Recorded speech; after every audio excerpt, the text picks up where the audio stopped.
L'histoire que je vais vous raconter commence dans une forêt, quelque part en Tanzanie. C'est un endroit où les hommes ne vivent pas. C'est un monde sauvage. Dans ces arbres, on trouve des colobus. Ce sont des singes de l'ancien monde. À l'aurore, on entend les colobus mâles rugir. Ce cri marque leur autorité sur un territoire. Les colobus vivent en clans, chacun dans une partie de la forêt. Cette règle de vie doit être respectée. Pourtant, Colobus n'est pas un guerrier. C'est un animal à l'ordinaire paisible qui protège juste sa famille.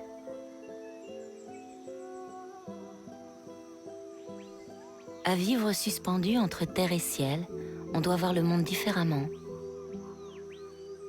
Parfois, je me dis que j'aurais pu naître Colobus dans une forêt de Tanzanie, et tout aurait été différent. Mais contre toute attente, je ne suis pas né singe, je suis né homme. Et la vie de Colobus a basculé. C'était il y a longtemps.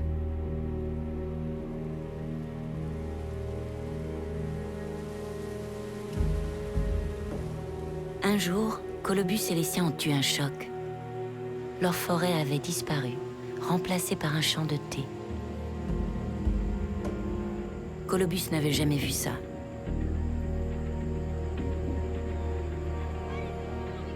Ce que Colobus n'avait jamais vu non plus, c'était moi. Il n'avait jamais vu d'être humain. Il était perplexe, ou il était curieux. Il m'a regardé cueillir le thé. Ce champ cultivé était à moi. C'était mon territoire. Colobus ne l'avait pas compris. Alors je l'ai capturé.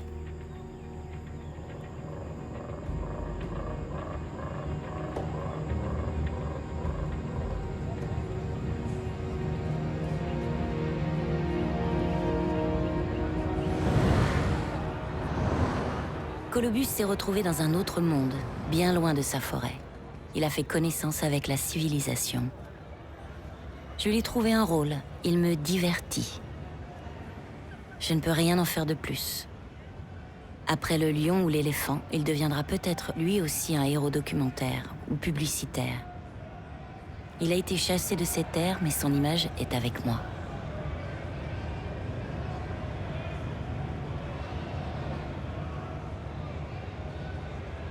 Des milliers d'années de civilisation sont passées.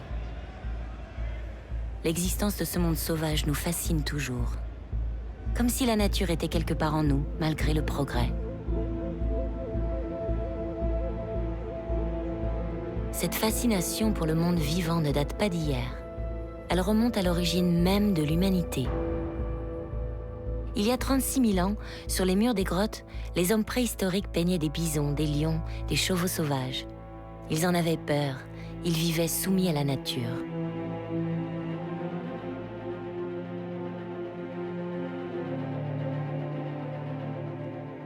Aujourd'hui, les rôles sont inversés. Le monde sauvage est aux mains des hommes. Sous la marche de la civilisation, la nature a reculé. On tolère son existence. Les animaux sauvages sont devenus des réfugiés sur Terre. Ils ont soif, faim et peur. Ils n'auront bientôt nulle part où aller.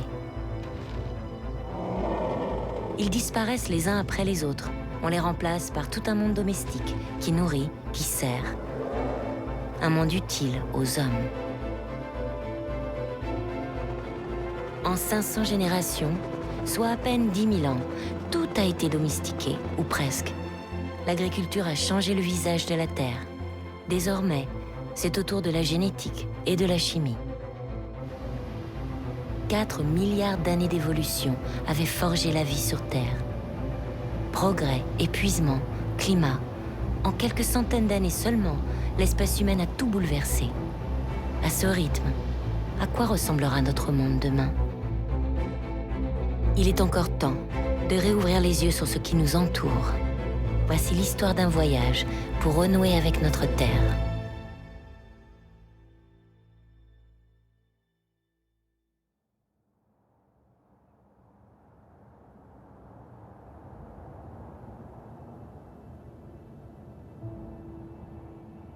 Ce voyage commence par un grand saut dans le temps, il y a plus de 2 milliards d'années. L'histoire s'est effacée, mais il reste un sanctuaire, caché au cœur de la forêt amazonienne, entre le Venezuela, le Brésil et le Guyana. C'est un tepouille, un plateau de grès baigné par les pluies tropicales, une des plus anciennes masses rocheuses connues sur Terre. On l'appelle Roraima.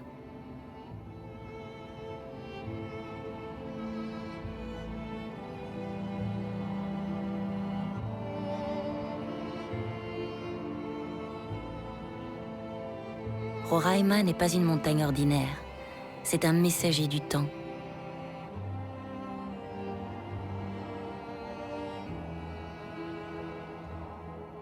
L'histoire de la vie sur Terre est à l'abri dans cette forteresse naturelle, à l'abri des mélanges d'espèces, des pollutions et des hommes.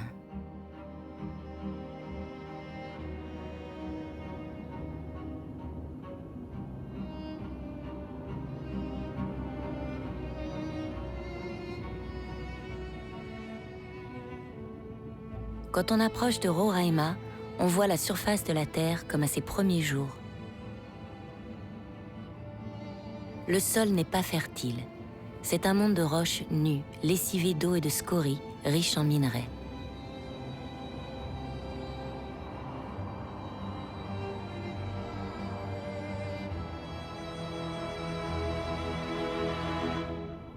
On imagine mal comment la vie a pu s'épanouir dans un monde aussi rude.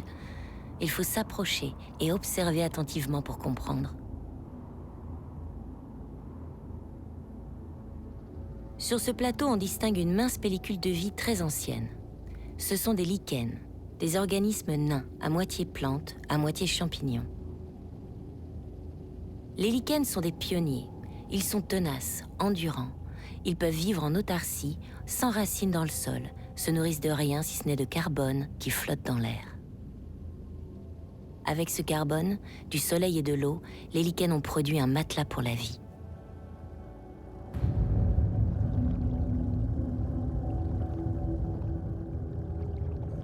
À l'intérieur de ces lichens, on trouve des bactéries.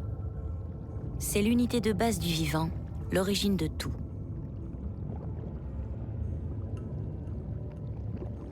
Elles sont minuscules. Aujourd'hui encore, elles produisent toutes les fonctions vitales, contiennent tous les codes génétiques du vivant. Elles habitent tous les milieux, cohabitent dans tous les corps, y compris mon corps.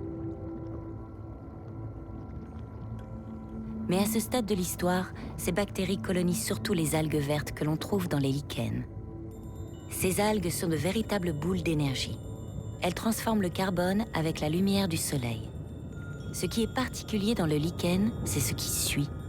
Les algues n'utilisent pas cette énergie. Elles le donnent à un champignon, un fungus, qui en retour va nourrir l'algue. De cette union, sur une terre désolée, la vie va exploser.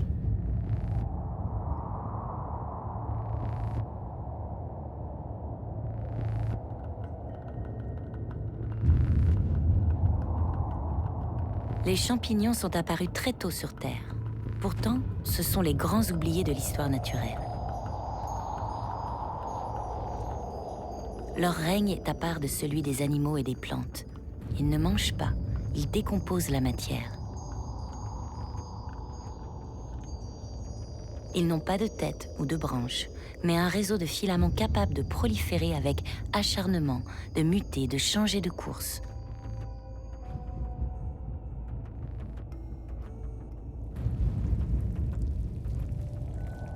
Ils s'appellent Cladosporium, Penicillium.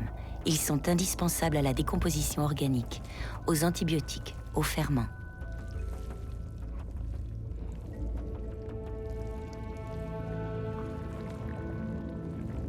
Leur force, c'est leur endurance. Avec leurs réserves, ils résistent aux sécheresses, respirent n'importe quel gaz, vivent presque n'importe où, s'accrochent à n'importe quoi.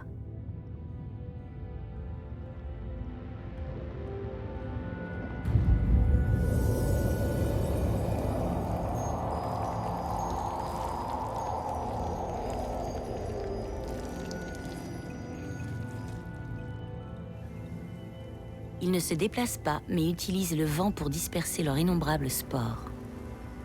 Ils sont si légers que génération après génération, ils ont fini par conquérir la Terre entière.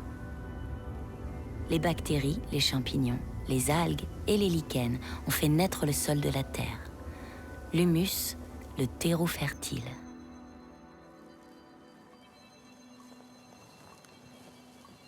De nos jours, le sol contient un réseau infini de ces minuscules champignons. On ne les voit pas, mais ils sont bien là. Ils vivent en symbiose avec les racines des plantes.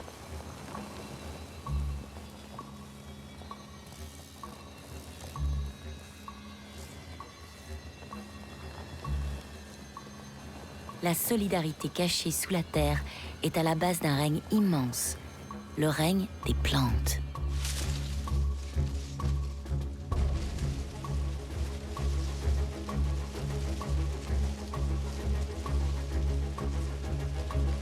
Dehors, la vie ne rampe plus, elle prend de la hauteur. C'est la course vers la lumière. Tous les moyens sont bons pour dépasser son voisin ou utiliser sa présence en s'enroulant sur lui.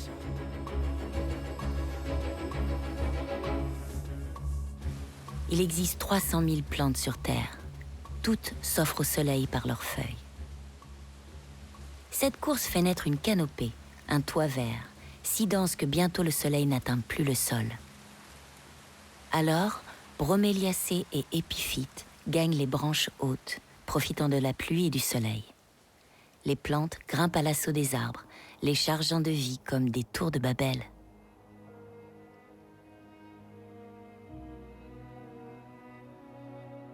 Un quart de la diversité mondiale se trouve dans les forêts primaires.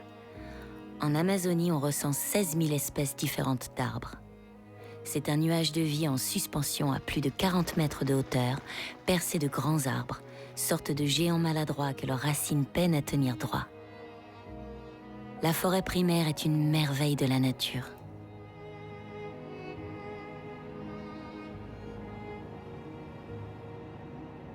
Ce monde vert dévore le carbone de l'air et le transforme en troncs et en feuilles. En retour, il produit de l'oxygène. Ce miracle a commencé il y a 350 millions d'années, à l'époque du Carbonifère.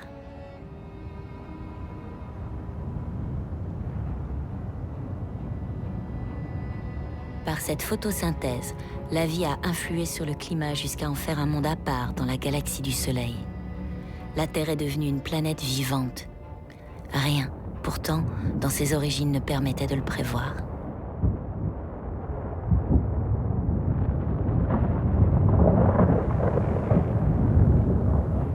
À ses débuts, la Terre était surtout invivable. Un monde de braise et de feu.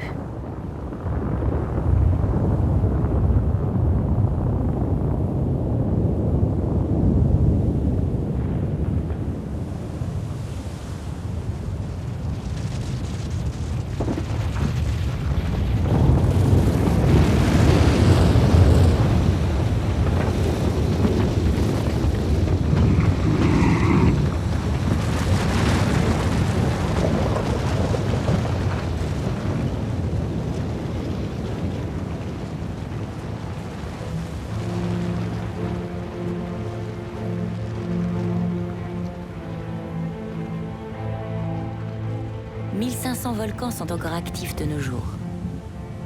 Mais à peine une centaine atteint le stade d'une éruption comme celle du Bardarbunga en Islande. C'est un volcan rouge, un volcan effusif qui doit son nom à la couleur de ses laves à plus de 1000 degrés.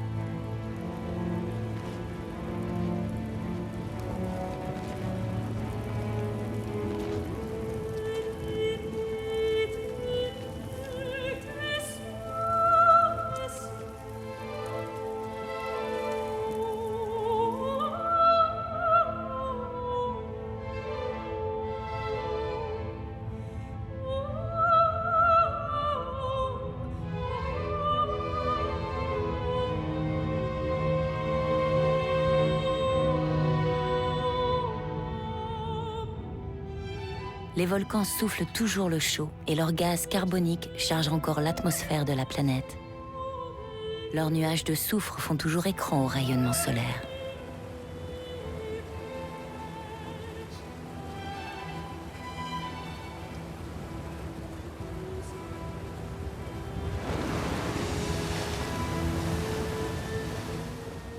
cours des temps géologiques, la Terre a connu de terribles extinctions liées aux volcans. La vie s'est effondrée, brûlée, asphyxiée. Mais chaque fois, elle a résisté.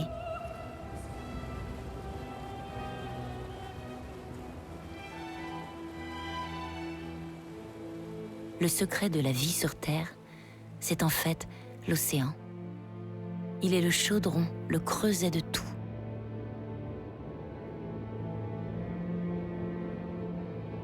De près ou de loin, tout ce qui vit provient de l'eau.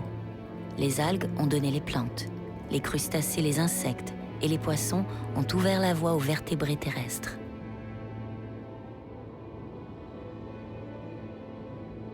L'ancêtre lointain des hommes, quant à lui, devait ressembler à un de ces iguanes marins dont les derniers habitent les Galapagos. Ces tétrapodes sont du groupe des vertébrés aquatiques, la descendance des poissons.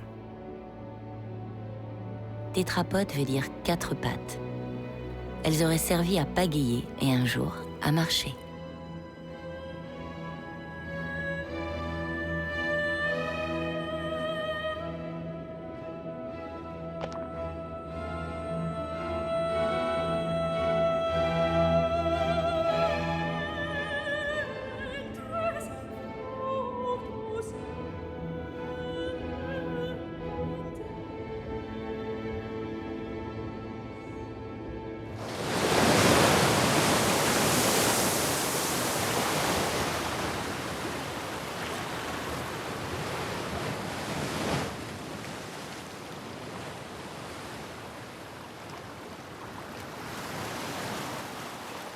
Et puis un jour, la fournaise a disparu.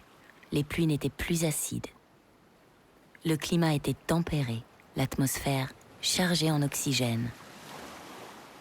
Les iguanes des Galapagos profitent de la chaleur du soleil.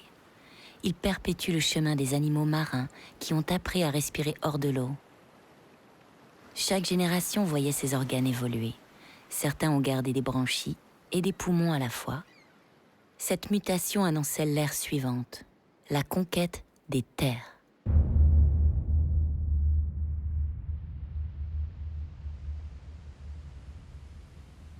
Des dizaines de milliers d'espèces ont quitté l'océan. Ce long chemin les a menés au-delà du monde connu, vers les forêts primaires. 200 millions d'années ont été nécessaires à ces aventuriers pour atteindre ce nouveau monde. Les premiers à réussir ne furent pas les plus forts, mais au contraire les plus petits, comme les salamandres.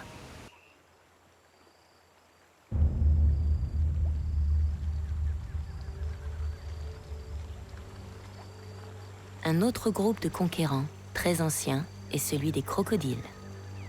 Ils ont la peau dure et de terribles mâchoires. Mais en réalité, ils ne sont pas si forts que ça. Ces animaux dépendent du milieu qui les entoure. Tout changement de température les épuise vite. Cette modération a conduit les crocos à vivre patients.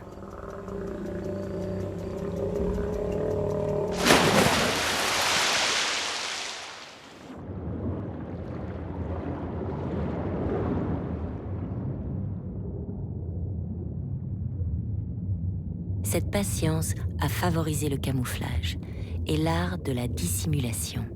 Elle a produit une diversité extraordinaire de morphologie.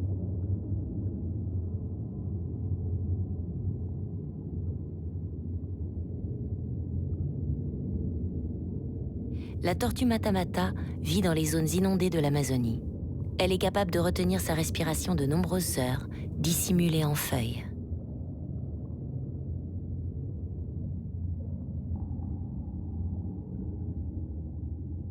L'anaconda sait attendre des jours en embuscade qu'une proie vienne s'abreuver. Cet immense serpent des marais se glisse entre les arbres, prêt à la noyer. Les serpents ont toujours fasciné les humains. Ils sont dans les mythologies du monde entier. Ils ont inspiré les dragons.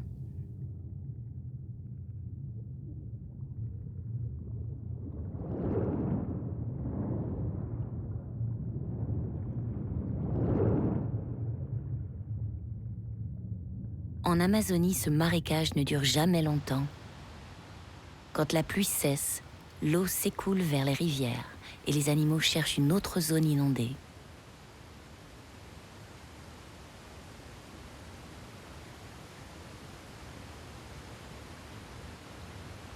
On dit que la forêt appelle la pluie, une pluie torrentielle, parfois même un véritable déluge qui donne ces fleuves immenses. Sans les arbres, les chutes d'eau d'Iguaçu au Brésil n'existeraient pas.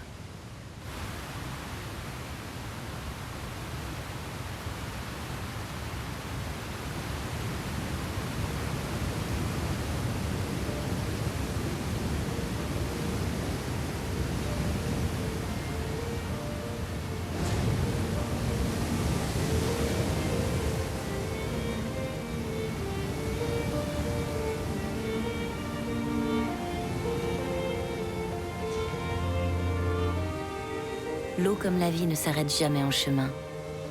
Combien d'espèces sont apparues? Combien ont changé le cours du vivant? Il faut plonger au cœur d'Iguaçu pour découvrir une merveille de cette histoire de la vie.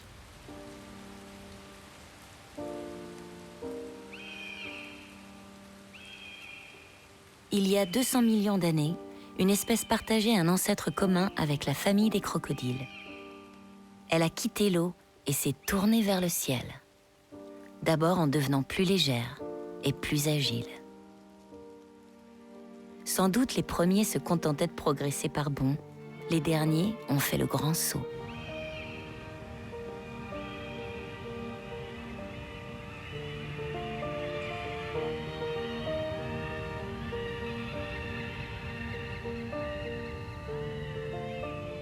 Cette histoire est celle des oiseaux. Voler permettait de vivre dans un monde nouveau, comme les martinets à tête grise qui nichent au cœur de la chute d'Iguaçu pour se protéger de leurs prédateurs.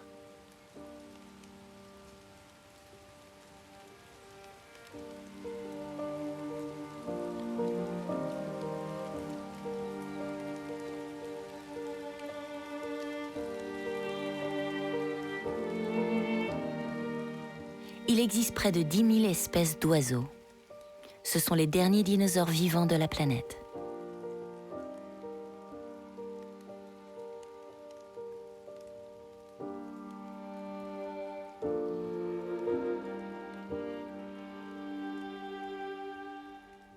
La forêt est une mémoire de toutes les expériences de la vie sur Terre. C'est un livre à ciel ouvert où l'on apprend à voler, à ramper ou nager. On y apprend aussi que, contrairement aux apparences, le sol des forêts primaires n'est pas riche, mais souvent pauvre et acide. Certaines plantes sont donc carnivores, à l'image de la drosera.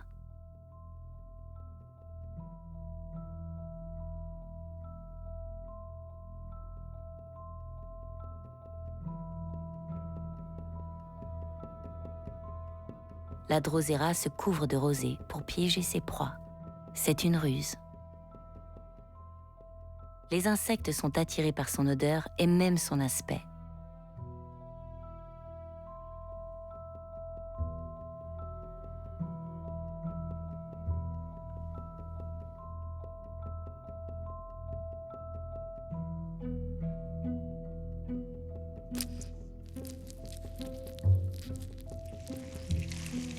Le piège se referme grâce à des poils sensitifs qui déclenchent un signal. L'animal est ensuite digéré dans les sucs.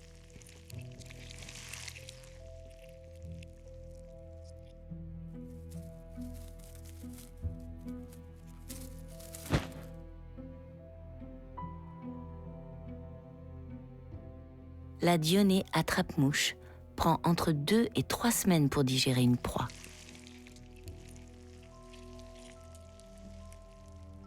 Puis un jour, elle largue au vent un squelette vide et attend sa prochaine proie.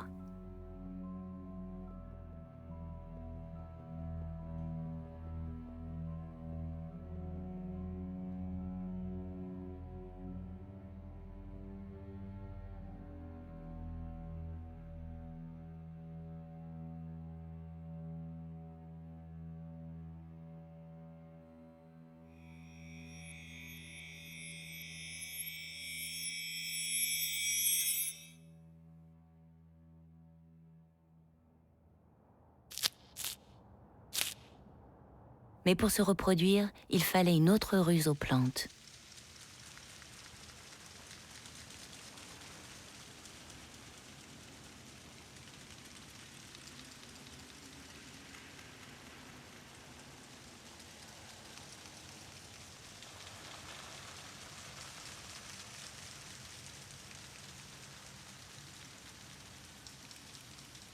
Dans ce monde vert, presque monochrome, l'œil était exercé à ne voir que les contrastes.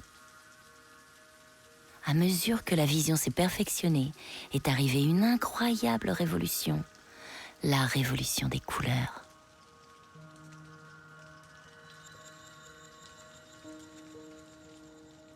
Les plantes avaient besoin d'entrer en contact les unes avec les autres pour leur reproduction.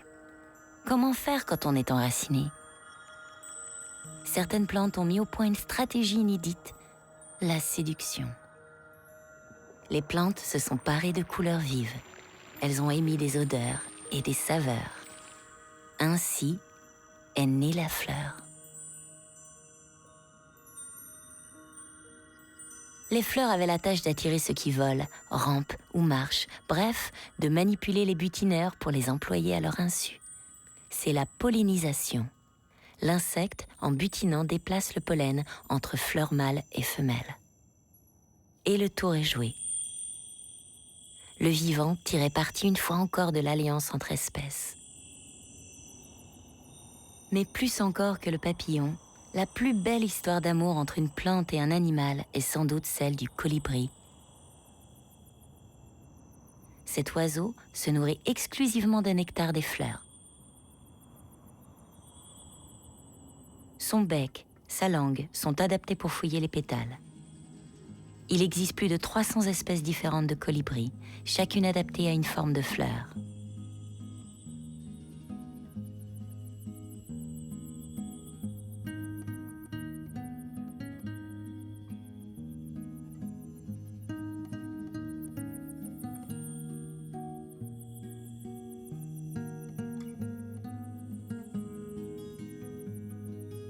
Le colibri a le cœur qui bat vite, jusqu'à 1200 pulsations minutes.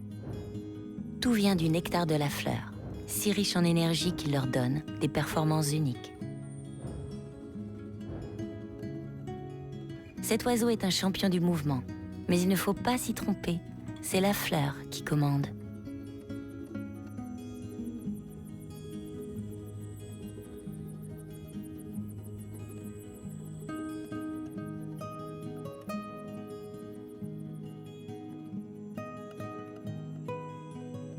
Chaque année, à la saison des amours, la séduction est au cœur des forêts d'Amérique centrale.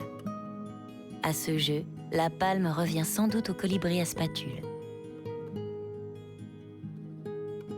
Cette espèce est très rare, elle ne vit qu'en zone de montagne tropicale. Les mâles adultes ont 2 plumes en forme de spatule, avec lesquelles ils dansent à une vitesse prodigieuse. La forêt est alors l'occasion d'un véritable ballet à plumes. La saison nuptiale passée, le couple devra apprendre à ses petits le fameux code couleur, la clé qui permet de se nourrir. Et le cycle recommencera.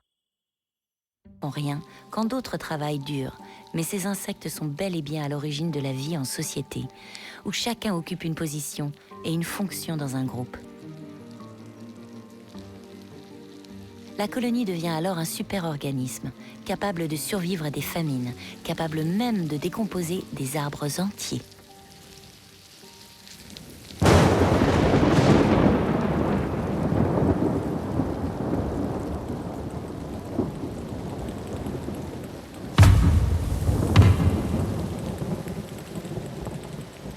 La naissance de ces sociétés d'animaux était un tournant.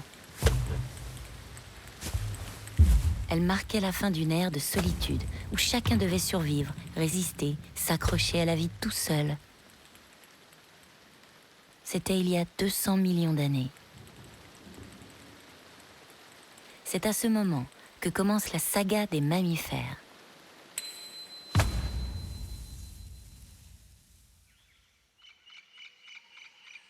Cette famille, c'est la nôtre, celle des humains. Les mammifères, comme ces capucins du Brésil, sont des vertébrés à sang chaud. Ils allaitent leurs petits et ils vivent en clan. Et ça change tout.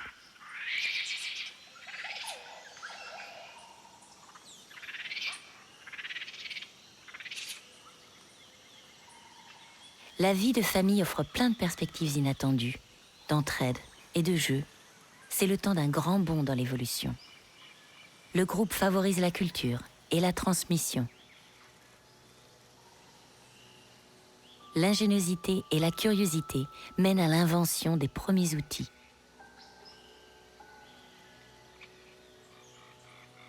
L'expérience des Capucins est saisissante. Elle augure de l'étape qui fera basculer le monde.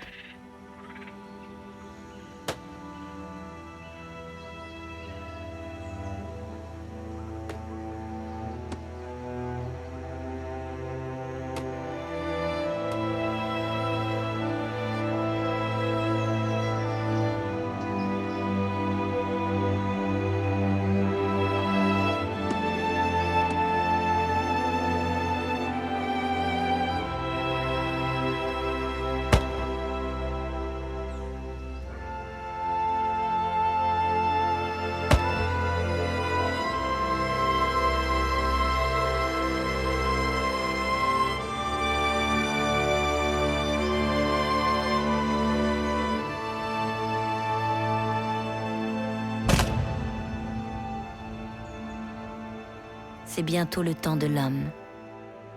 Il lui faudra 2 millions d'années pour se dresser, s'organiser. Comme le Capucin, il utilisera lui aussi la pierre, les outils. Une nouvelle aventure sur Terre commence.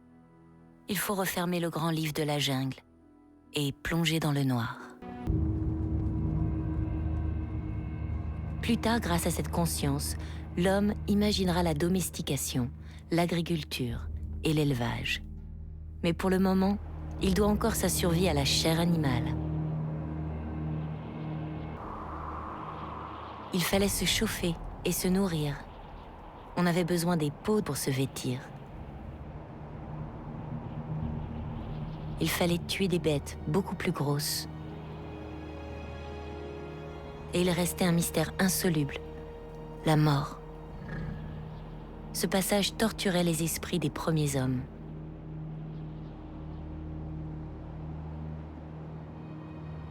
Ainsi sans doute est né le chamanisme, dialogue entre l'être humain et les esprits de la nature.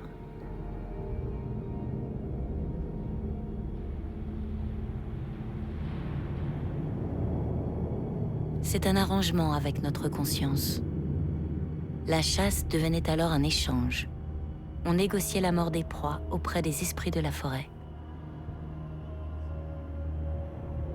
Tout n'était que vie, l'eau qui chante dans les rivières, les rochers qui la bordent. L'arbre avait une âme, bonne ou mauvaise, menaçante ou favorable. Il était possible de lui parler, et il répondait. Ses croyances, dites animistes, étaient répandues à la préhistoire. Conscience ou croyance, Homo sapiens était surtout en prise directe avec le monde vivant.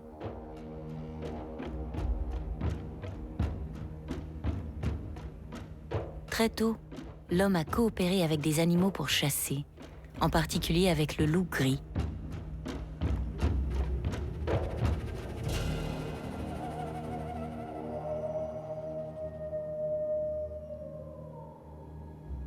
Loup est un animal de clan. Lui aussi, il chasse pour se nourrir.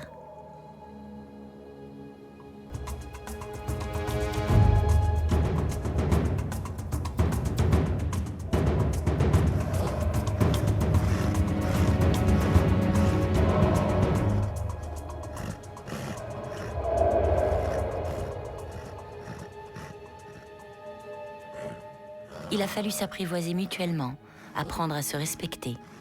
Pendant des milliers d'années, nous avons chassé ensemble. On avait intérêt à cette coopération, et c'est pour cela qu'elle existait. Mais elle était incertaine. Et dans les contes pour enfants, la figure de l'allié dont on se méfie.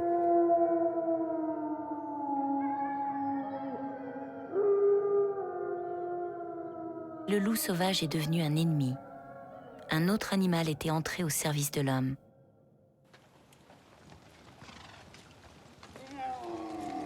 « 350 millions de paysans dans le monde.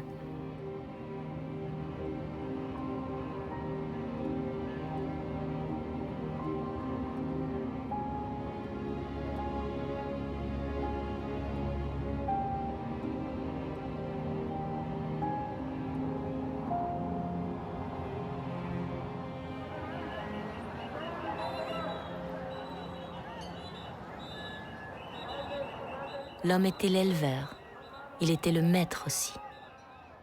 Les animaux domestiques étaient porteurs de prospérité. Ils faisaient sa fierté.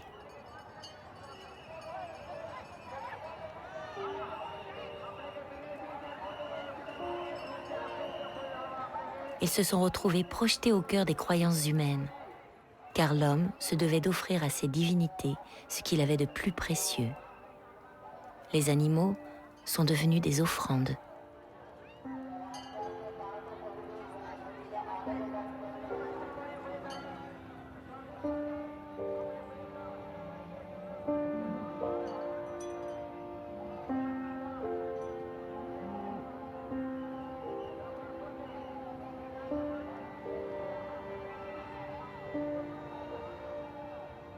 De nos jours encore, on sacrifie des animaux aux puissances divines. Plusieurs millions d'Indiens et de Népalais font le déplacement dans le petit village de Gadimai, dans la plaine basse du Népal. Ils viennent adresser un vœu à la déesse hindoue de la puissance, la déesse Gadimai. Mais pour que ce vœu soit entendu, il faut offrir une vie aux mauvais génies de façon à les détourner de la déesse.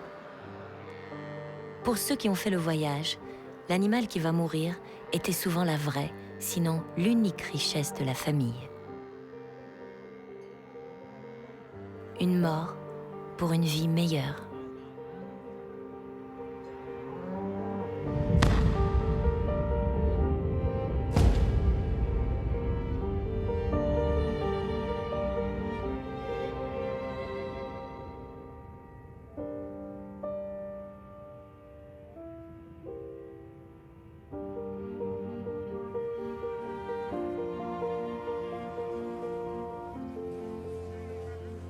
« 200 000 animaux, buffles, mais aussi chèvres, ont été sacrifiés au festival de Gadimai en 2014. C'était le dernier. Le sacrifice n'existera plus. Les opinions publiques indiennes et népalaises ont finalement obtenu son interdiction définitive. Gadimai est un symbole, une image qui heurte. Mais au fond, le faire disparaître ne change rien. J'ai le droit de vie et de mort sur la planète.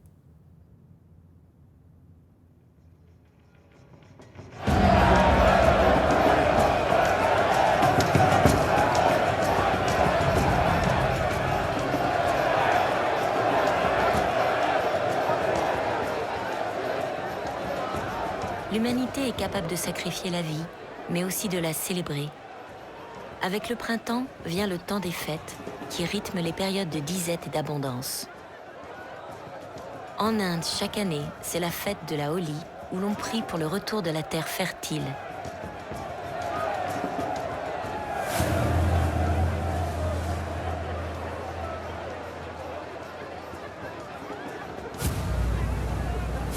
Dans l'état de l'Uttar Pradesh, la Holi est même rattachée à Krishna, divinité suprême chez les hindouistes. Riches ou pauvres, hommes, femmes, les castes se mélangent à la pleine lune du printemps pour 2 jours de danse et de liesse. On fête l'amour de la vie. Chaque couleur a une signification précise. Le vert pour l'harmonie, l'orange pour l'optimisme, le bleu pour la vitalité et le rouge pour la joie et l'amour.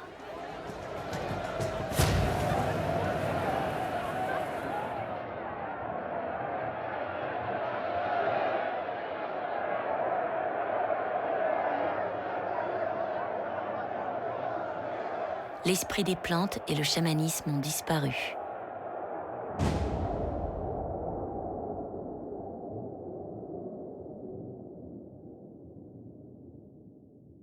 les dieux ont changé de visage, mais pas la croyance.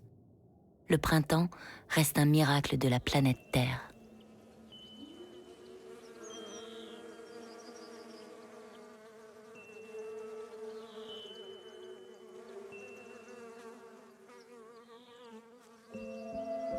Le printemps, je le dois plutôt à ces abeilles. Elles se laissent conduire par des saveurs, manipulées par des fleurs qui veulent qu'on les butine.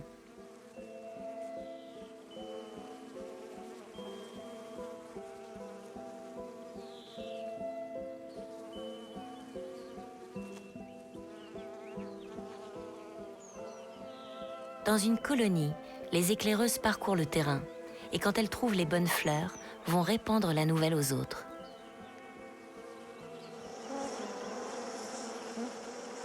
Si une d'entre elles décrit un cercle, cela signifie que la fleur est près du nid. Si l'abeille avance en bourdonnant, elle indique la direction par rapport au soleil d'un bosquet plus lointain. Les ouvrières viennent alors palper l'exploratrice à la recherche d'odeurs pour évaluer l'intérêt de cette découverte. Puis commence un balai entre elles. C'est un vote, pour décider si la colonie va sortir butinée.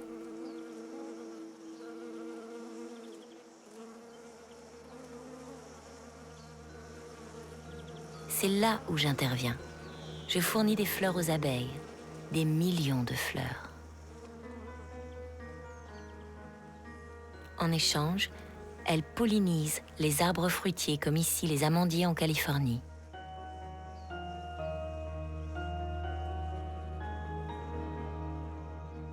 Je leur offre l'abondance, mais il y a un prix. Butiner la même fleur peut être dangereux pour un insecte. Il peut arriver que les abeilles s'empoisonnent avec les pesticides utilisés pour traiter ces arbres. Je sacrifie une partie de ces précieuses ouvrières parce que la vie me semble une ressource inépuisable.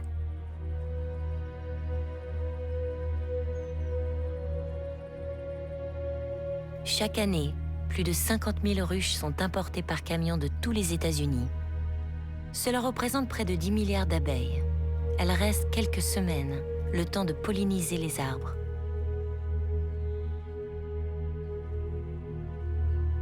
Quatre amandes sur 5 vendues dans le monde sont originaires de l'État de Californie. Ce chef-d'œuvre d'agriculture rationnelle rapporte 15 milliards de dollars par an.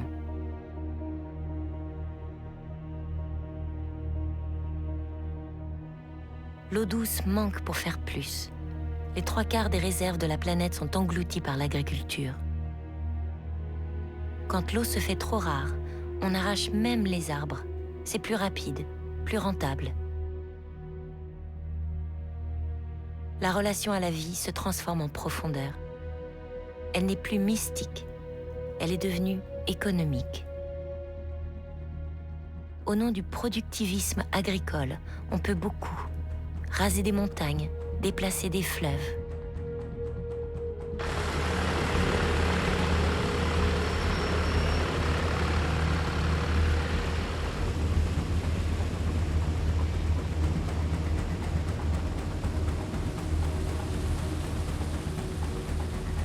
Personne ne voulait brûler la forêt, mais personne ne voulait avoir faim non plus. Les forêts primaires ont pratiquement disparu. Un tiers de la surface mondiale a été aménagée pour l'agriculture.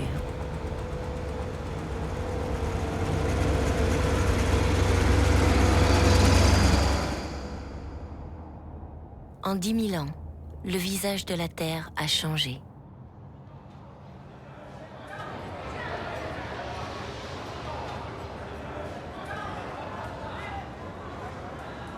Chaque jour, 400 000 humains naissent et 160 000 meurent. Cela fait 240 000 de plus à nourrir sur Terre, chaque jour.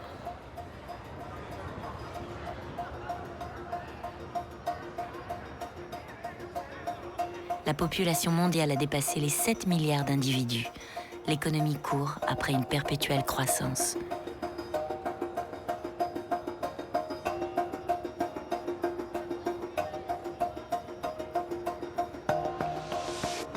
La performance et l'intelligence poussent en avant l'humanité. Éducation, culture, la société humaine est une concentration de cerveaux.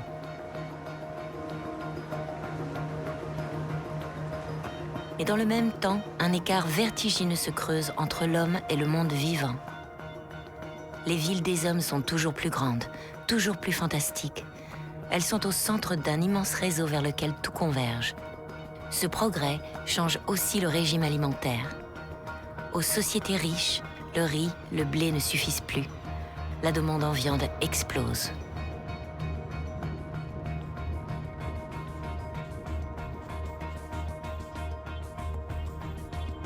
Lancé à pleine vitesse, en pleine croissance, l'élevage est donc à son tour devenu une industrie mondialisée.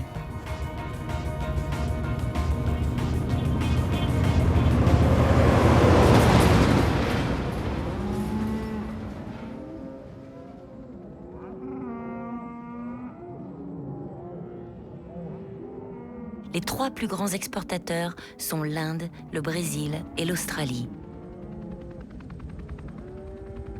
Dans cet immense pays, la place ne manque pas. Les exploitations atteignent le million d'hectares de surface. Les cow-boys utilisent l'hélicoptère pour pousser les vaches.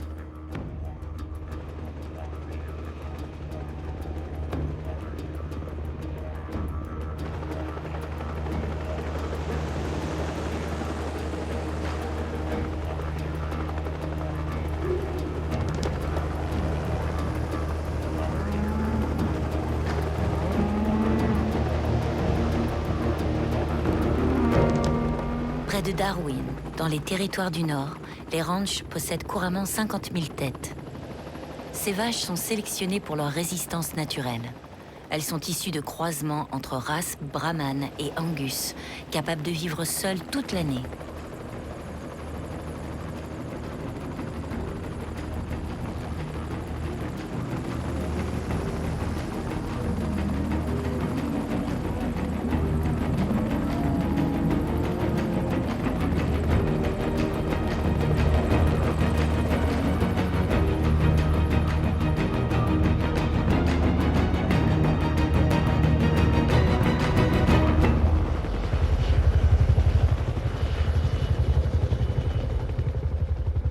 Partout, des barrières de fils barbelés canalisent les bêtes vers les ranchs.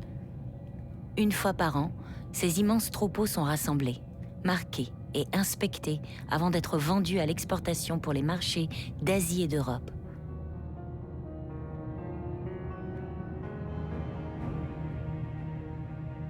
L'Australie exporte plus de 1,5 million de tonnes équivalent carcasse de viande bovine. On ne compte même plus les animaux, mais leur poids vivant ou débité en morceaux. L'animal est devenu un produit.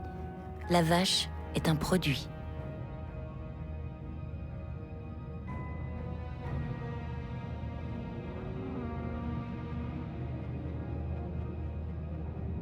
Les États-Unis ont été les pionniers de cette marchandisation de la vie. Cette fois, rentabilité oblige. Il n'est plus question de vie en liberté, ni d'élevage de famille. Le système repose sur des parcs d'engraissement qui peuvent contenir jusqu'à 100 000 têtes. Une alimentation sans herbe, à base de maïs et d'hormones de croissance.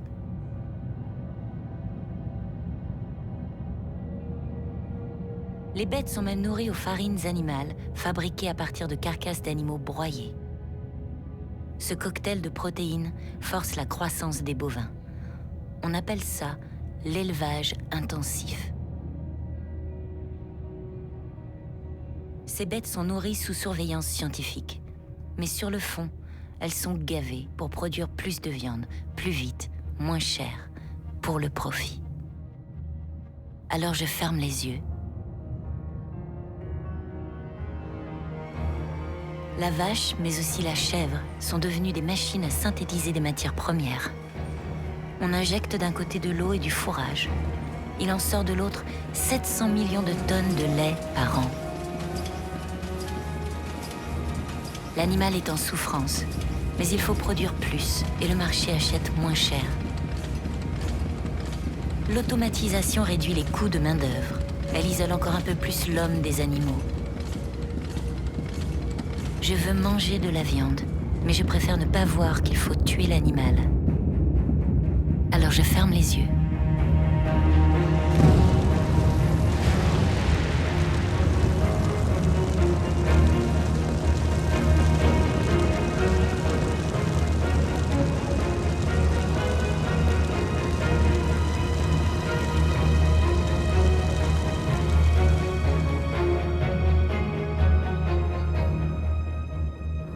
Chaque année, l'homme tue et découpe 60 milliards d'animaux, 60 milliards de vies, près de 10 fois la population humaine.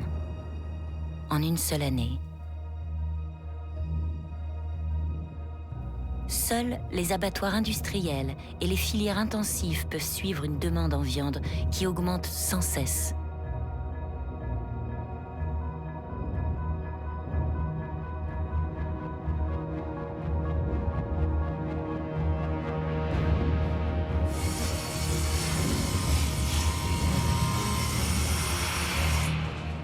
Le travail de la mort est optimisé. C'est une monumentale boucherie. Le travail à la chaîne a été inventé dans les abattoirs à la fin du 19e siècle. Efficace, rationnel, il a été repris dans les usines automobiles. L'industrie alimentaire ne fait que répondre à une demande absurde, produire toujours plus pour vendre toujours moins cher. Le métier d'abattage est éprouvant. Alors on veille à ne pas trop y penser.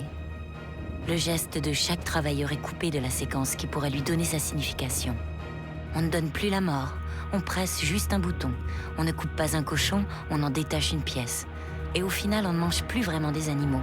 On mange des escalopes, des steaks, des morceaux, des pièces anonymes. Comme si aucune vie n'avait jamais existé.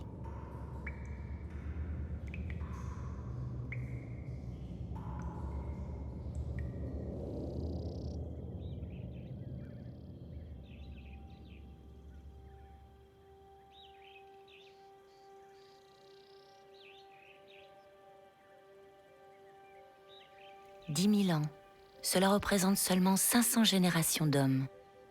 10 000 ans suffit à faire... » On observe à loisir l'éléphant. Cette fois, ce sont les acacias qui dépendent de lui. L'éléphant dissémine leurs graines dans son crottin, assurant la reproduction des arbres sur toute une région.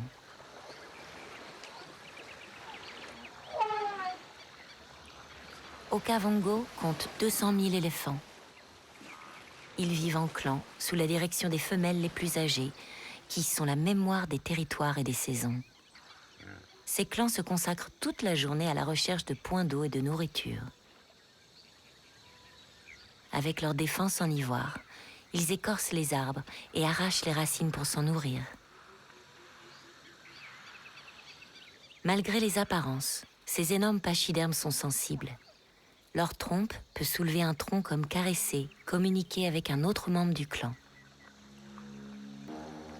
Observer ces animaux sauvages est captivant. Mais ces distractions sont des êtres vivants. Sanctuariser la nature ne règle pas grand-chose. C'est une mesure de précaution pour ne pas précipiter la fin d'un monde. Un monde qui me fascine encore.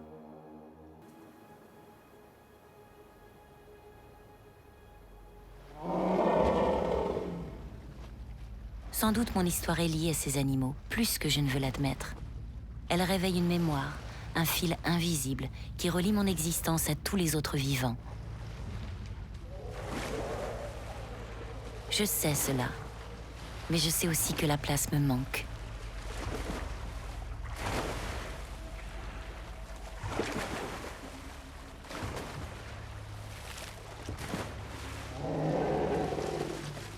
« 200 000 éléphants. Cela représente la moitié de tous les éléphants d'Afrique. Ils sont bien trop nombreux pour le seul territoire d'Okavango. Mais ce delta, c'est tout ce qu'il reste.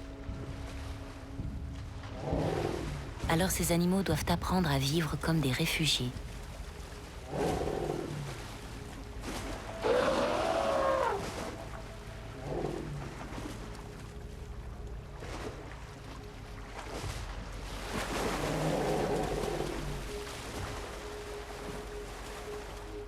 Le Botswana interdit toute chasse, mais les éléphants sont libres de migrer vers les pays voisins. la Namibie vend des permis de tuer. Ces permis sont légaux et destinés à réguler les populations. À combien évalue-t-on le surnombre? Ces chiffres varient sans cesse. Ce qui ne change pas, c'est le principe. J'en suis venu à sacrifier des éléphants pour protéger les derniers d'entre eux. Et le jour où l'hippopotame ou l'éléphant rapporteront moins que la terre qu'ils occupent, que se passera-t-il?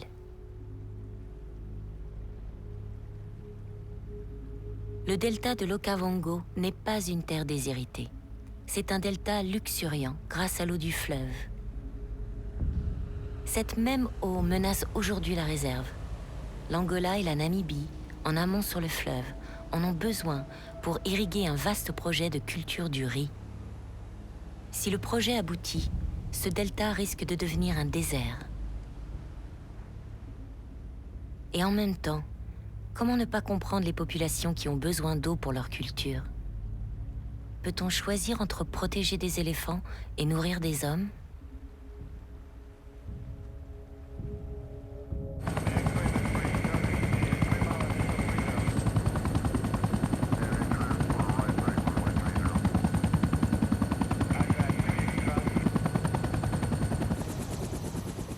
À mesure que l'échéance approche, on tente de préserver les derniers de ces animaux.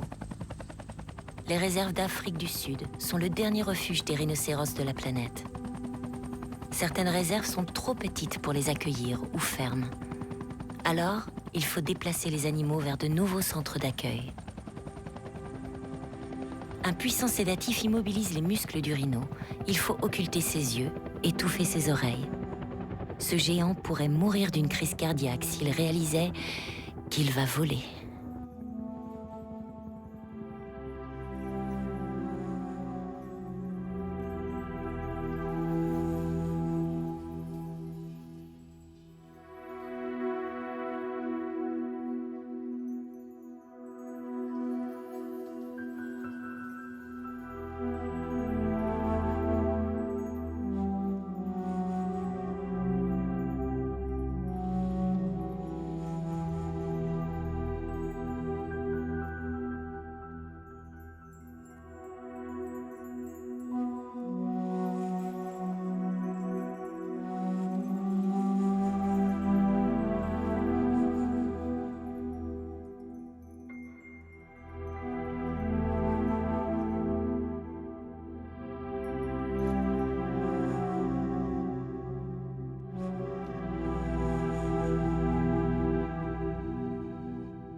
Ces translocations sont rares. Elles sont le fait de spécialistes, des vétérinaires, des scientifiques qui consacrent leur vie à cette nature sauvage.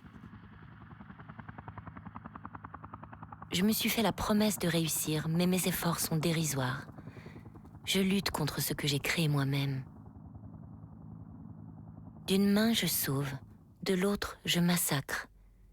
L'éléphant est décimé pour ses défenses, le rhino pour sa corne. Ces grands animaux, vétérans de l'histoire de la vie, sont des cibles faciles pour des braconniers, équipés d'armes automatiques, de véhicules tout-terrain et de radios.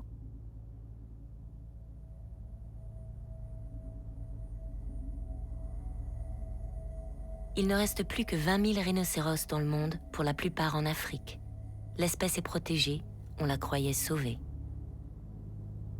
Mais en 2014, en une seule année, 1500 sont tombés sous les balles des trafiquants. Réduite en poudre, la corne de rhinocéros sert dans les médecines traditionnelles d'Asie.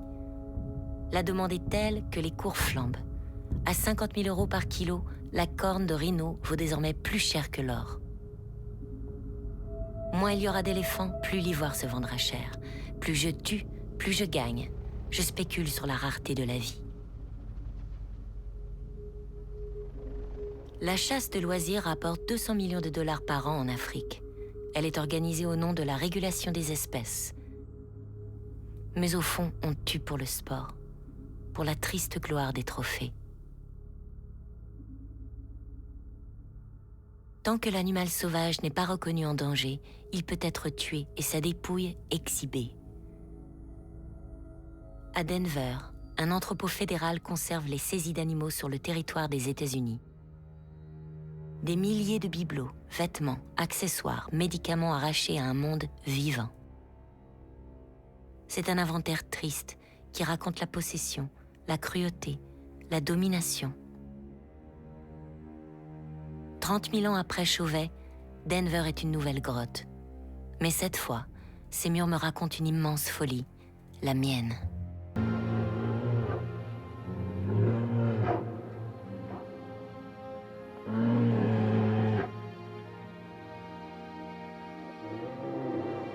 Aucune région n'est épargnée.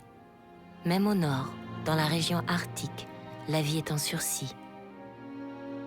C'est le royaume de l'ours blanc, le plus grand des carnivores terrestres. Cet animal légendaire est aujourd'hui protégé par des lois. Il est même un symbole. Il a révélé au monde que la banquise fondait, donc que le climat changeait. Mais au final, lois et symboles ne changent pas grand-chose quand on est ours.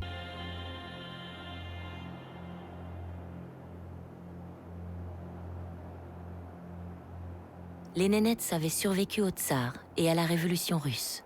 Cette fois, l'impensable se dresse devant eux, le changement du climat tout entier.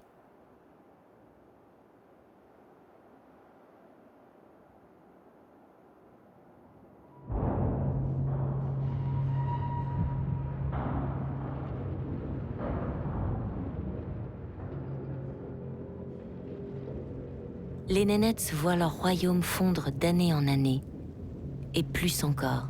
Ce qui les rattrape, c'est la civilisation industrielle.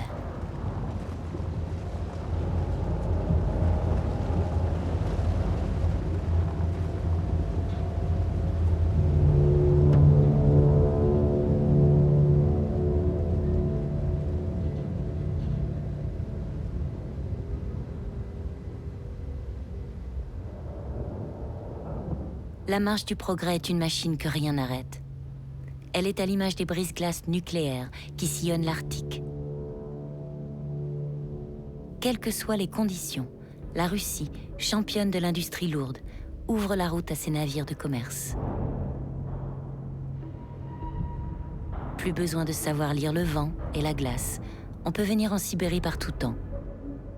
L'objectif est d'atteindre le port de Doudinka pour charger du nickel.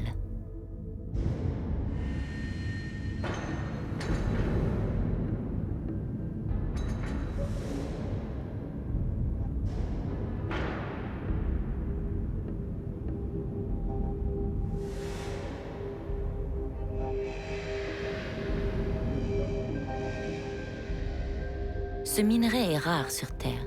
Il sort ici de l'une des plus grandes mines au monde, doublée d'un combinat métallurgique, la mine de Norilsk. Le nickel est utilisé pour fabriquer des alliages. Il sert à toute la métallurgie. Il entre même dans la composition des pièces de monnaie.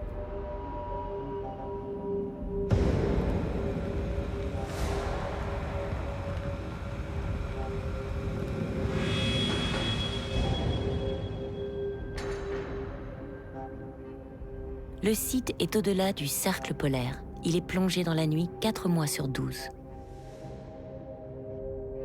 Malgré le froid, jusqu'à -50, 170 000 habitants vivent toute l'année dans cette cité de béton malmenée par le gel et le dégel. Vivre ici est un exploit, mais on y vit pour de vrai. On y joue au hockey sur glace, on y danse. Au plus fort de l'hiver, il faut rester calfeutré. De toutes les façons, on ne vient pas à Norilsk pour ses vacances. On y vient servir une mine.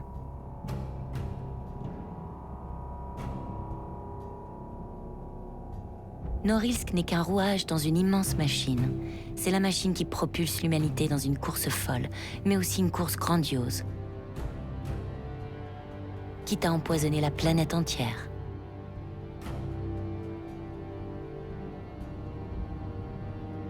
Ici, le matin, ce n'est plus le soleil que l'on regarde, mais la direction des fumées pour savoir quel quartier sera toxique. Chaque année, le site injecte dans l'atmosphère 2 millions de tonnes de gaz, essentiellement du carbone et du soufre.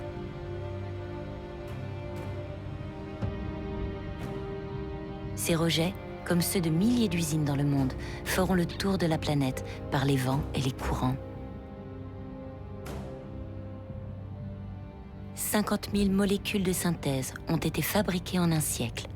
Elles n'existaient pas avant l'homme. Aujourd'hui, cette chimie envahit la Terre entière.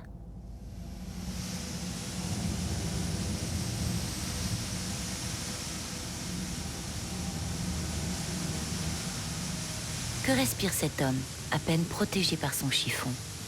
Pour qui fait-il le sacrifice de sa propre vie? Avoir conscience du danger n'empêche pas de continuer. 90% de la surface agricole est inondée de pesticides. On injecte des millions de tonnes d'engrais chimiques dans le sol. Cette chimie, intense, tue chaque année 200 000 personnes, parmi les ouvriers qui la produisent et les agriculteurs qui l'utilisent.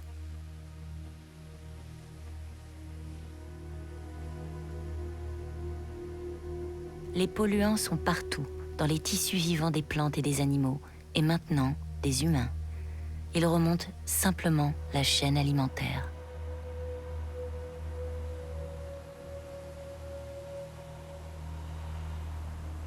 Désormais, un Européen sur 2 a dans le sang des molécules de synthèse qui proviennent des herbicides. Plus d'un tiers de la surface cultivée de la planète a été dégradée et les terres ont dû être abandonnées.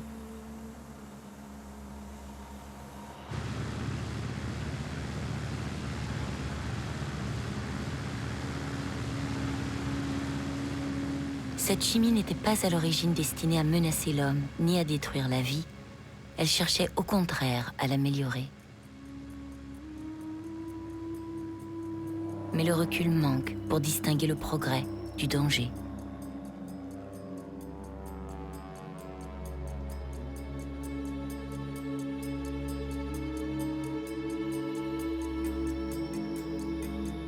Après la chimie, les espoirs se fondent sur la génétique.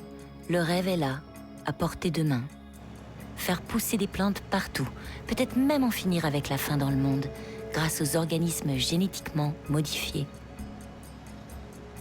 Avec les OGM, on ne domestique plus les espèces, on entre dans leur fonction vitale pour les modifier. Le coton a ainsi été corrigé pour pouvoir diffuser son propre insecticide. Le maïs pour résister aux papillons qui le dévorent, le soja pour supporter les doses d'herbicides plus élevées. On se demanderait presque pourquoi ces plantes n'en étaient pas capables naturellement.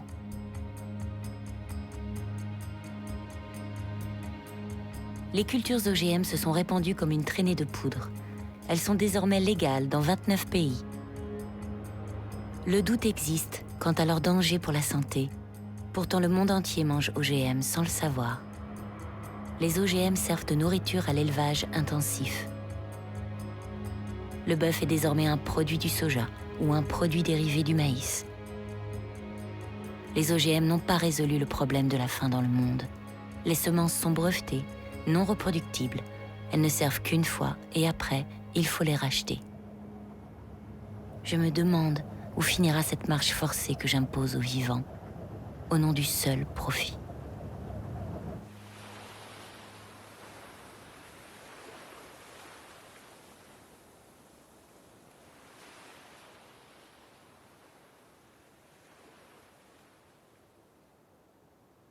Quand je regarde le Bangladesh, je me dis que le chaos n'est pas si loin.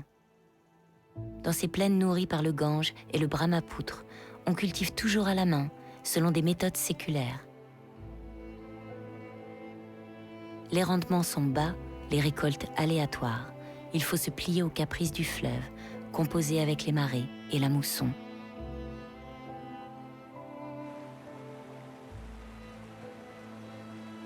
La terre se déplace au gré des courants. Les cailloux et les rochers sont rares.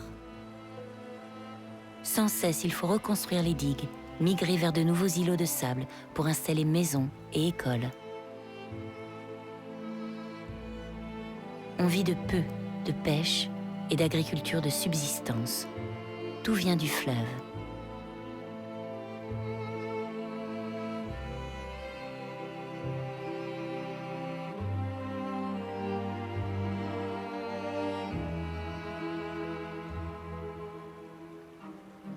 Le Bangladesh compte 160 millions d'habitants. 160 millions de personnes entièrement dépendantes de l'agriculture, donc du climat.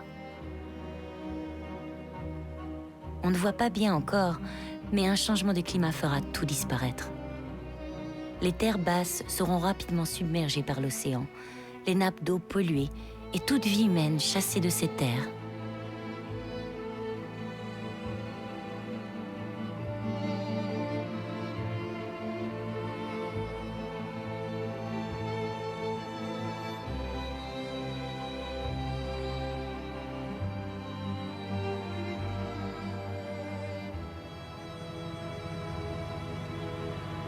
Tout ce qui a été construit ici est éphémère.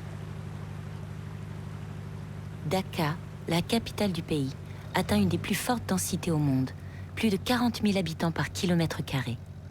Bâtie au ras de l'eau, elle est en sursis, exposée à tout changement climatique. Les terres agricoles du Bangladesh reculent, grignotées par l'érosion et salées par l'océan. Comme partout ailleurs, les paysans qui n'ont plus de terre partent en ville en quête d'un travail dans un atelier ou une usine textile qui fournissent le monde entier.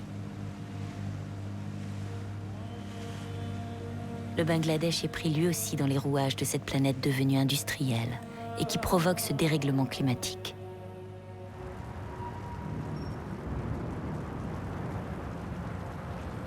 Cette puissance industrielle ne se voit pas à Dhaka, mais au sud du pays, sur les plages de Chittagong, dans l'un des plus grands chantiers de démolition de navires au monde.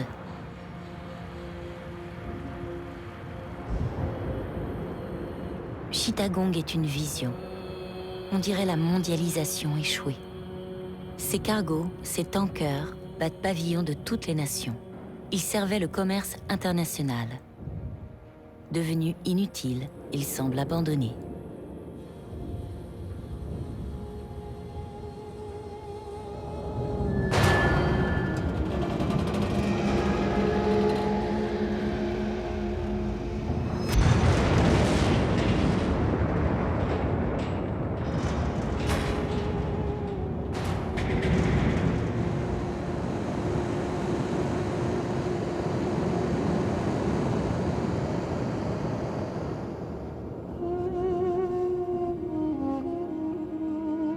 Ces œuvres monumentales, symboles de la puissance industrielle, sont démantelées à main nue, ou presque. Des milliers de tonnes d'acier qu'il faut faire disparaître pour le moins cher possible, avant que le climat n'emporte ses plages et ses habitants.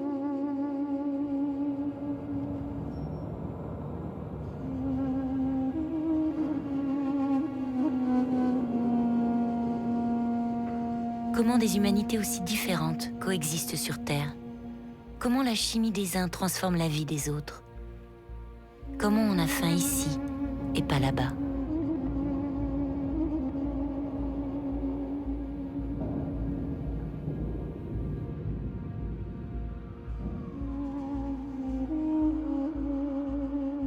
« 10 000 kilomètres séparent Chittagong de Manhattan. Mais sans doute un cargo échoué là-bas a été affrété ici par un bureau d'armateur. Sans doute aussi, un autre bureau achète des céréales qui viennent du Bangladesh pour les vendre à un autre pays, ou un autre du bois, du coton, du fourrage. Ces plantes vivantes sont des biens ordinaires que l'on négocie entre étages de bureaux, des biens communs que l'on vend par millions de tonnes.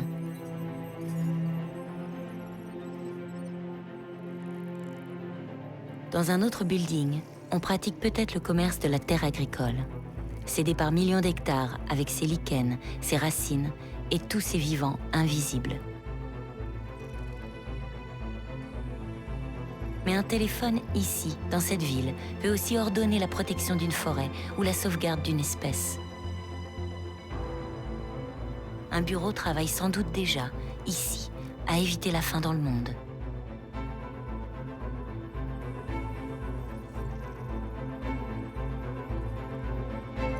Prévoir, organiser fait aussi partie des sociétés humaines. De l'entente entre fenêtres peuvent jaillir des solutions pour demain. Mais le temps manque. Il ne faut plus tarder.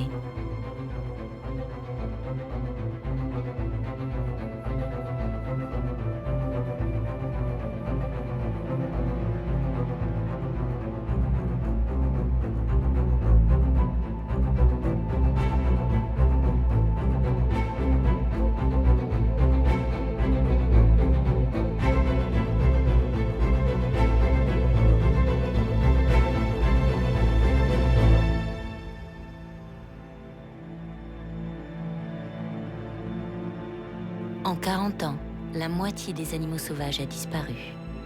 On estime que 60 000 espèces de plantes n'existeront plus d'ici 2050. Et il y a des facteurs imprévus. Comment peut-on protéger les dernières antilopes saïga quand la moitié de l'espèce s'éteint en moins d'un mois après un coup de chaud? Pourra-t-on enrayer la disparition des derniers lions du continent africain, frappés de maladies nouvelles, jusque-là inconnues? Le rythme est 100 fois plus rapide que le taux naturel. Les facteurs se combinent. Si on ajoute la pression du climat, tout est réuni pour déclencher une extinction massive des espèces.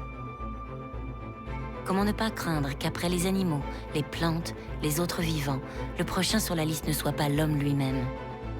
Alors cette fois, nous fermerons les yeux pour de bon.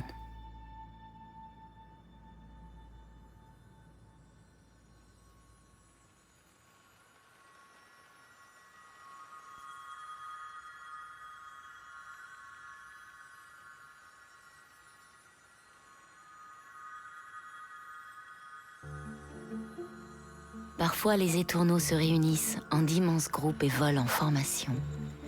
C'est à l'image de la vie sur Terre, un chef-d'œuvre de création, de beauté. Plus j'observe ce monde sauvage, plus je comprends. Il est ce repère qui manque à mon chemin. Seule aux prises avec ma civilisation, j'ai réussi à vaincre la faim, j'ai protégé les miens. Mais cette course me perd aujourd'hui. Alors si je réapprends à vivre en harmonie avec cette vie sauvage maintenant, je redeviendrai humain, pour moi, pour les miens. Et c'est ma propre espèce que je protégerai. Cet amour de l'autre vivant est quelque part enfoui en moi. C'est lui qui parle encore à mon âme d'enfant. C'est lui qui me serre le cœur quand je ressens le vide de la mort. Alors laissez-moi ouvrir les yeux sur le monde et le regarder avec respect.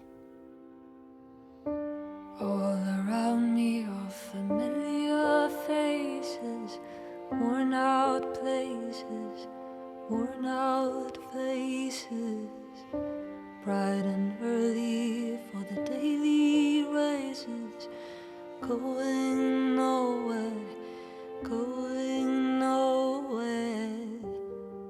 The tears are filling up the glasses, no expression, no expression. Hide my head, I wanna drown my sorrow. No tomorrow, no tomorrow. And I find it kind of funny, I find it kind of sad. The dreams in which I'm dying are the best I ever had. I find it hard to tell you, I find it hard to take when people run in circles. It's a very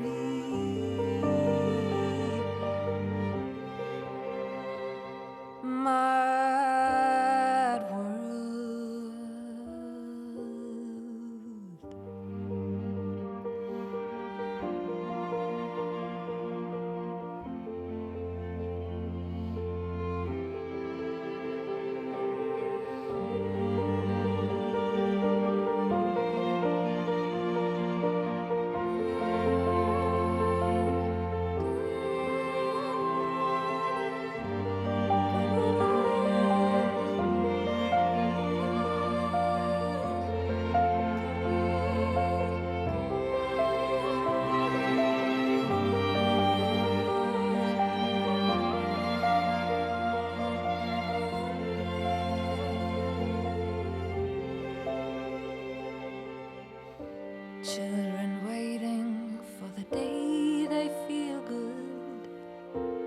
happy birthday, happy birthday.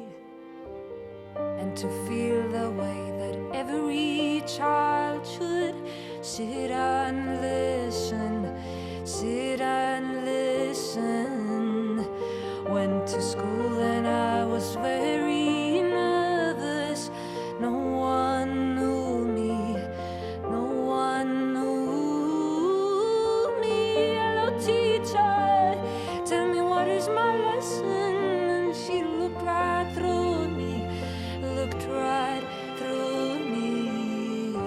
And I find it kind of funny, I find it kind of sad.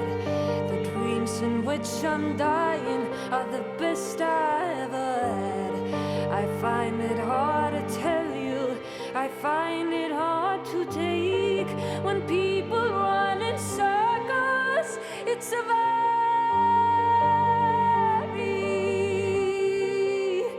mad world.